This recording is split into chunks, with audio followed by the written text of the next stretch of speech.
Today's video is all about the number one practice for alignment.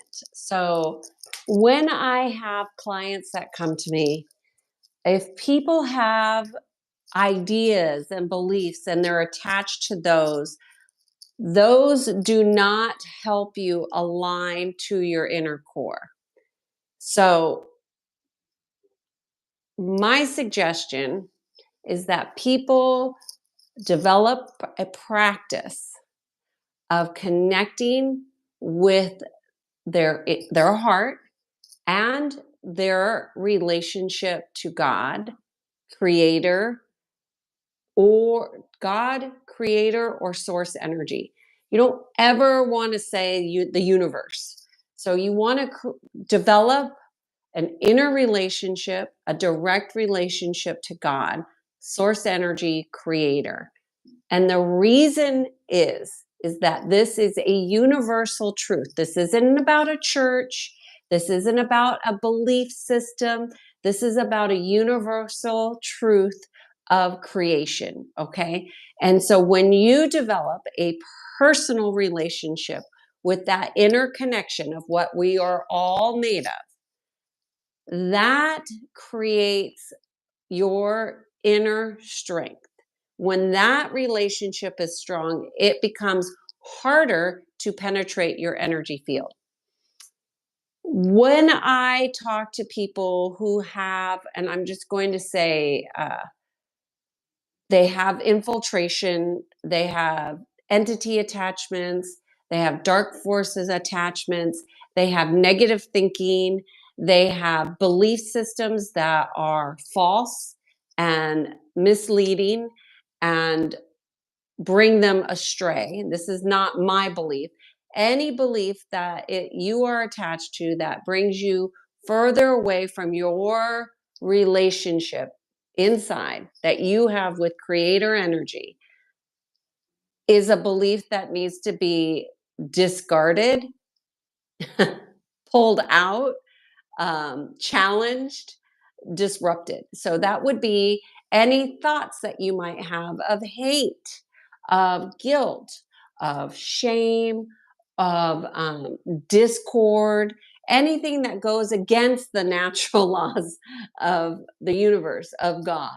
Um, and I don't mean to say universe. I was saying universe because I wanted to say don't pray to the universe. A lot of people who have a lot of discord in their field will pray to, because they don't want to pray to a God because of what they learned in church, which is fine.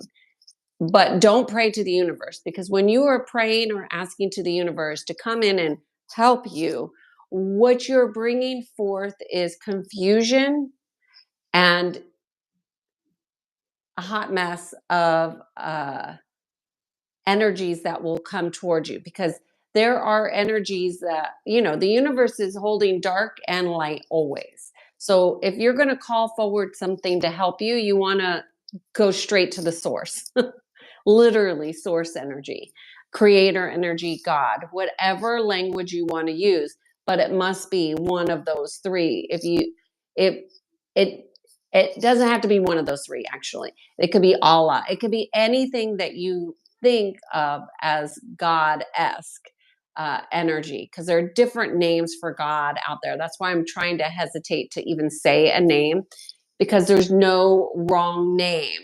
There's a wrong relationship, and the relationship through the mind does not provide guidance. So my suggestion for alignment within is to build your inner relationship to source energy.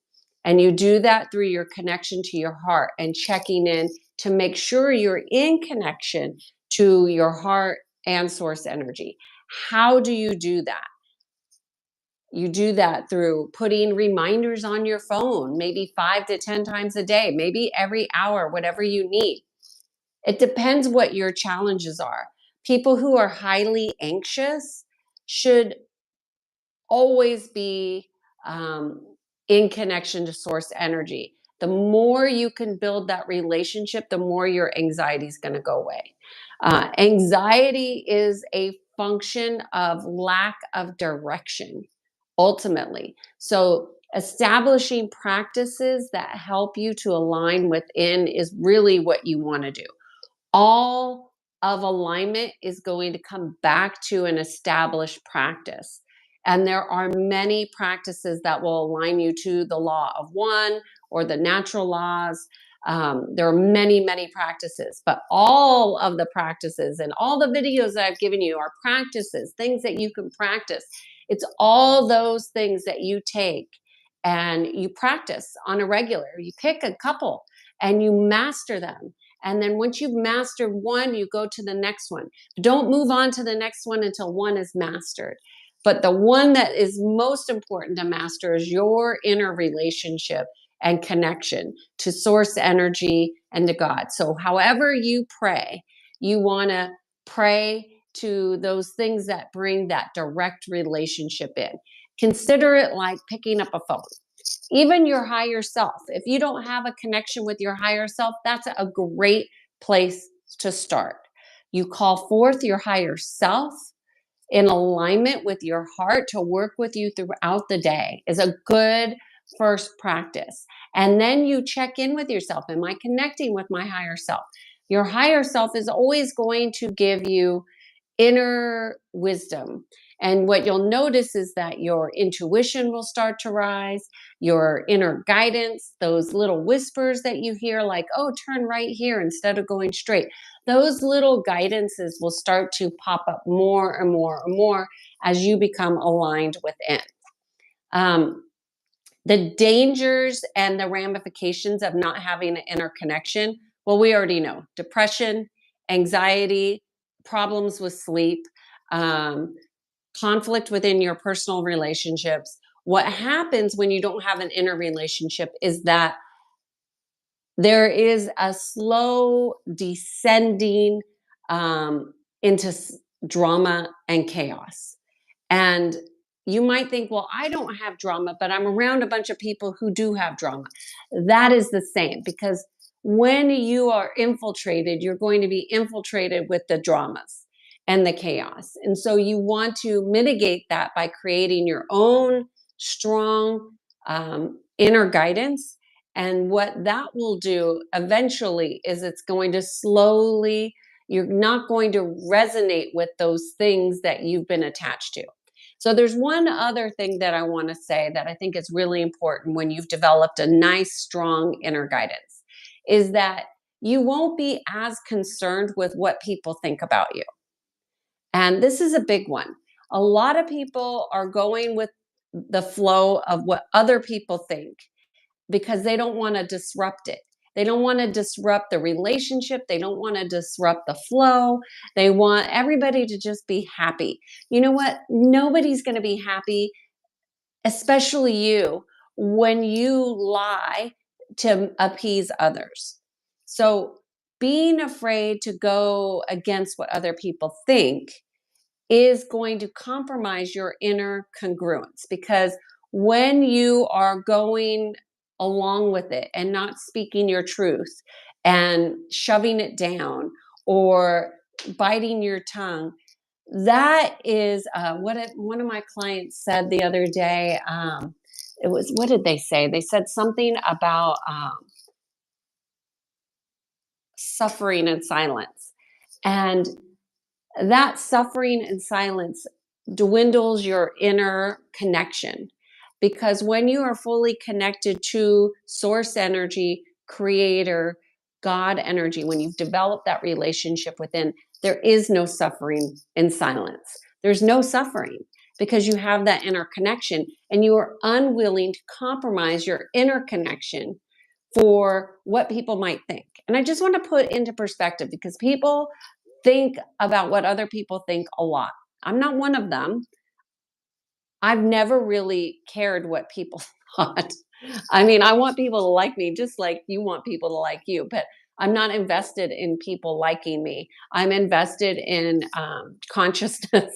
I'm invested in my relationship with uh, making this world a better place to live and for people to have access to higher levels of consciousness. That's what I'm invested in, more so than what people think of me. So when you compromise your sense of knowing, your inner direction, that you don't want to do something, but other people want to do it, but you don't want to say you don't want to do it because you don't want to upset them. What you're doing is compromising your own truth. And that's called abdicating your personal truth or your personal sovereignty or your personal responsibility. Whenever you're abdicating yourself to appease another, consider that dwindling your inner relationship. And what that does is make you vulnerable. And those vulnerabilities have some real ramifications that are detrimental to physical well-being, mental well-being, emotional well-being, and spiritual well-being. So people who have anxiety, they compromise themselves. People who are depressed, they've compromised themselves. Now they don't know that they've done this because they're just doing maybe what they've been conditioned or programmed to do by their environment. Maybe that's very common in the family or whatever. However, it is not common with people who have a strong inner congruence, which means that they trust themselves over other people. I always tell my clients, don't worry about trusting me. Trust yourself. If you have good connection with source energy, God, creator energy within your heart, you don't have to worry about trusting me. Your guidance is going to tell you when you shouldn't trust something. You don't need to resonate with everything I say. You don't even need to follow everything I say. Follow your own inner guidance. That's ultimately what any good teacher should be teaching you. And if you're following somebody who's not teaching you to follow your own inner guidance, find somebody else. But the number one thing that you should practice, that I think everybody should practice, is developing that inner relationship. And you do that by regular check-ins with yourself, checking in to make sure you're connected, checking in, you're calling forth your higher self, checking in that your higher self is connected, that you feel that connection. And you'll have to notice it. And for those of you who aren't aware enough to notice it, you know, I would suggest that that problem is going to be directly related to your ability to manage your nervous system. And the nervous system is like a whole big thing. And if you don't know how to turn off fight or flight, you're in trouble. That's a simple thing. You should book a session today, even if it's just a half hour session, and learn how to do that. It's pivotal that you know how to turn off fight or flight, because that is going to influence every single chemical in your body. So build that inner relationship, establish practices, become a master of practicing those things that align you within. And you have now 101 videos of things that you could be practicing. So just pick one, focus on that one, master it. And once you master that, go on to the next one and master that.